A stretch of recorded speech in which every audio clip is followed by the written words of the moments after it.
deputy clerk, and deputy registrar. And while all of these might seem a bit redundant, it's a legal technicality that someone who is not a deputy registrar or a registrar cannot accept voter registration cards or deal with them at all. Someone who is not a tax collector or a deputy cannot take excise tax or any other taxes. So we all have to be able to do all transactions.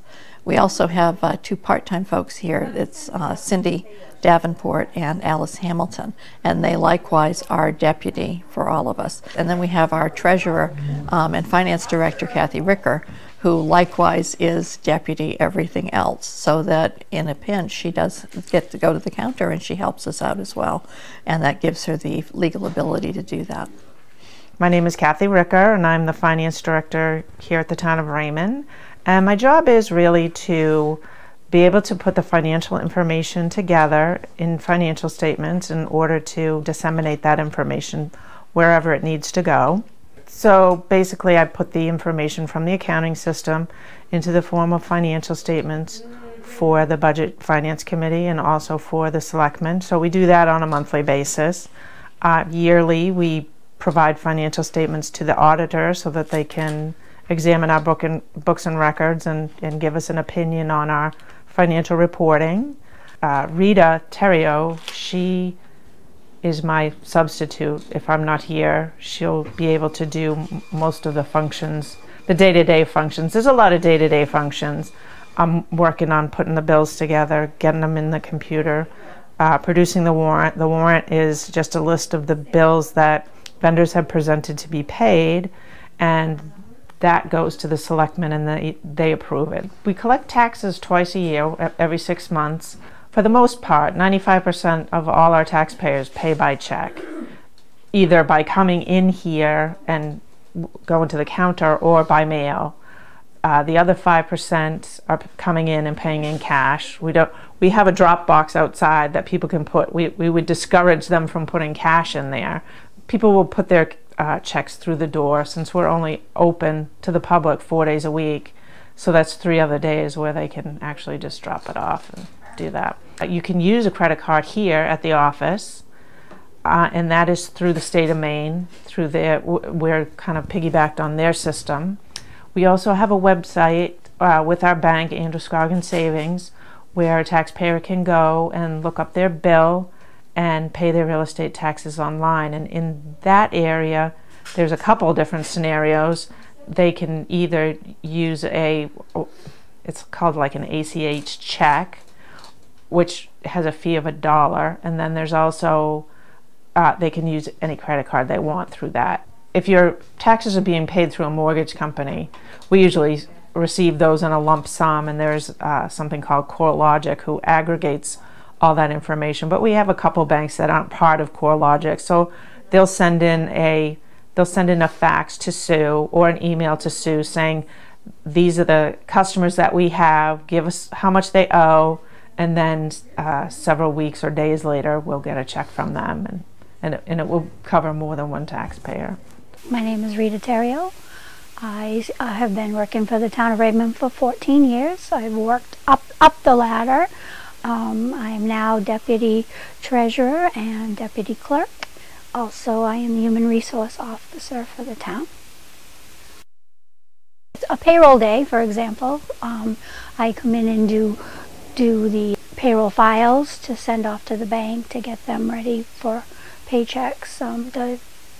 The employees all enter their own time electronically, and then I gather all the data, put it together, make any corrections that might need to be made, or check their accruals and so forth, and send that off to the bank for approval. I also wait on the customers if need be. You know, I'm a backup to help them out if necessary. I help them with problems or issues that might come up. Now I'm part of human resources. I am responsible to put out the advertisements, and then I collect all the information. The resumes come to me, and I review them all. We put together a panel, you know, for different people to interview. And we narrow it down, and with Dawn's assistance, I choose the proper candidate, and then I usually am the one that calls them and invites them to come in, and then we discuss compensation. Dealing with the public is pretty easy for the most part. It's helpful if they bring in their paperwork. If they're prepared, they know the answers to the questions. They've registered cars before, so they know they need to know their mileage and have the insurance. If they bring in paperwork, it just makes it so much simpler for us, because then we can just enter the plate number and be done. I also research training opportunities for all the employees and encourage them to attend all the classes from Maine Municipal Association, the Clerks Association, Tax and Treasurers Association. We feel that training is ongoing and lifelong learning is important.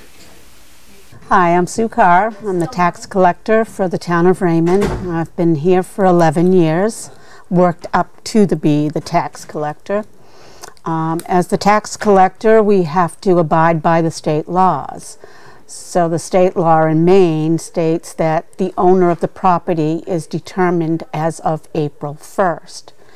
And the assessing department does all the entry of the people that own it, and they determine the tax rates. Then in September, I get the taxes, and it's called commitment, and that's the day I get the amount that I have to collect. Lots of times what happens, I've found, is they get their tax bill, they look at the amount and basically panic and say, I just can't deal with this. We're having enough financial problems, and they set it aside. I don't need to know exactly what's going on in your life, you know, just call, tell me you're having financial difficulties. I can look at how much you pay for taxes. We can kind of work with, you know, would this amount work if you sent me monthly amounts? It's a lot easier to make small payments and come out to the same amount as $1,000 if you make $200 payments a month, and you'll get to that $1,000. But it's hard to come up with that $1,000 sometimes. And sometimes it's the time of year, you know. April, I have found, is the tough time because everybody's doing their taxes. And so if you're paying, you know you're going to pay your taxes to the government, and then you have also your real estate taxes. It's overwhelming. So it's just plan ahead and say, okay, December, I know in April I'm going to have to pay, so maybe I'll send in small amounts to the town.